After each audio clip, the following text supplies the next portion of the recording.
Sandoval Matoso, seu professor de História. E aí, dicas e revisões para as tuas provas de vestibulares, trazendo os assuntos que mais costumam cair nessas provas desse Brasil. E o tema de hoje é justamente Revolução Industrial, capitalismo voraz. Então seja muito bem-vindo e vamos juntos aqui tratar de alguns temas que são bem importantes para o teu sucesso, beleza? E não só para o sucesso da prova, mas para a gente compreender melhor a história e a sociedade que a gente vive. Moçada, primeiramente a gente tem que entender o porquê do termo revolução, tá certo? Revolução é um termo que vem lá da física e traz justamente essa ideia de renovação, de novidade, realmente de transformação. Transformação política, econômica e social, beleza? Então vamos lá. A gente vai entender que as causas desse processo de transformação, pensando desde a humanidade ali no artesanato, manufatura e maquinofatura, essa ideia do homem querer transformar o meio ao seu redor, a gente vai perceber ali uma herança da Revolução Comercial, principalmente ali na Baixa Idade Média, a retomada do comércio. Esse comércio faz com que a gente acaba assim mais ou menos, vai desembocar na economia mercantilista, que é justamente a ideia de você ter colônias, de você explorar matéria-prima e fornecer produtos manufaturados. Isso vai consistir no pacto colonial. Então imagina, se o pacto colonial, eu procuro matéria-prima, recebo matéria-prima da colônia e entrego a ela meus produtos manufaturados, a gente vai ter aí já de certa forma um lucro garantido. E a burguesia vai cada vez mais sistematizar e querer esse lucro. De modo que esse pensamento mercantilista vai acabar desembocando num pensamento capitalista, no acúmulo de capitais. E esse acúmulo de capital vai fazer com que eu queira investir cada vez mais.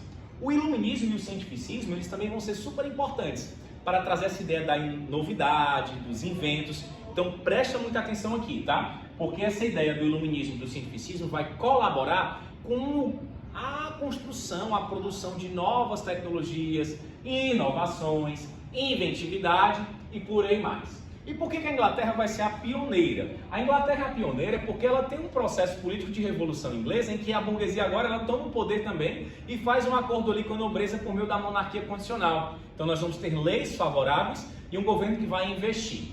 Além disso, aquela expansão marítima inglesa, desde a lei dos cercamentos não, mas do ato de navegação do Oliver Cromwell, faz com que a Inglaterra tenha uma boa marinha e isso ajude no comércio e nos transportes.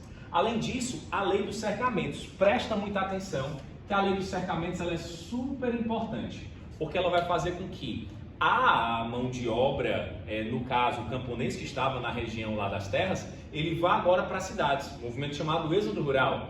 E lá ele se torna uma mão de obra farta, barata e desqualificada, fazendo até uma associação com a ideia do escravismo e com a ideia da superexploração dessa classe trabalhadora. Além disso, a geografia inglesa vai ser super importante. Por quê? Porque eu vou ter rios navegáveis que vão permitir a circulação das mercadorias e também por conta das reservas de carvão mineral, que vai ser a principal fonte de energia da primeira Revolução Industrial.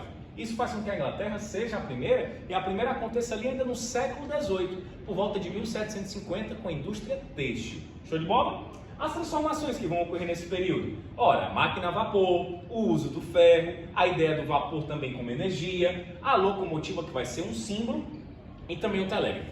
Mas preste atenção, que a principal transformação ela é social. A gente tem o surgimento de uma nova classe, que é o proletariado, e uma alteração nas dinâmicas do trabalho e também na própria relação do homem com o tempo. Vem para cá, cameraman, para você dar uma olhadinha, porque agora a gente vai para a segunda Revolução Industrial. E a segunda Revolução Industrial, que também está dentro desse capítulo, ela já acontece 100 anos depois. Já é século XIX, segunda metade, 1850. E não é só mais Inglaterra, não. É Moga. Quem é Moga, professor? É Inglaterra, França, Bélgica, Itália, Alemanha, Estados Unidos e Japão. E nós vamos ter novas tecnologias aqui, como o uso do dínamo agora, energia elétrica, como o uso do aço, a siderurgia e o motor de combustão interna. Aqui a gente também tem aqueles modelos clássicos, Taylorismo e Fordismo. Lembra que o Fordismo é a ideia da linha de montagem e o Toyotismo, diferentemente dos outros dois, é a ideia da produção just in time, ou seja, consciente. Enquanto que no Taylorismo e no Fordismo eu quero aumentar a produção, aumentar o lucro e reduzir os custos, no Toyotismo não, eu produzo de forma consciente. Preste atenção nos efeitos, que isso aqui também costuma cair bastante nos vestibulares. A gente vai ter uma urbanização, uma poluição, um aumento do êxodo rural, a consolidação do capitalismo, um aumento da vida, da expectativa de vida do ser humano. Não quer dizer que é qualidade, mas é vida por conta. Indústria farmacêutica, indústria também petroquímica, a gente vai ter o uso das vacinas. E também, pessoal, a gente vai ter um aumento da produção maquinofatura histórico, tá? Um aumento até excessivo que vai acabar gerando as crises de superprodução e aí a ideia do imperialismo.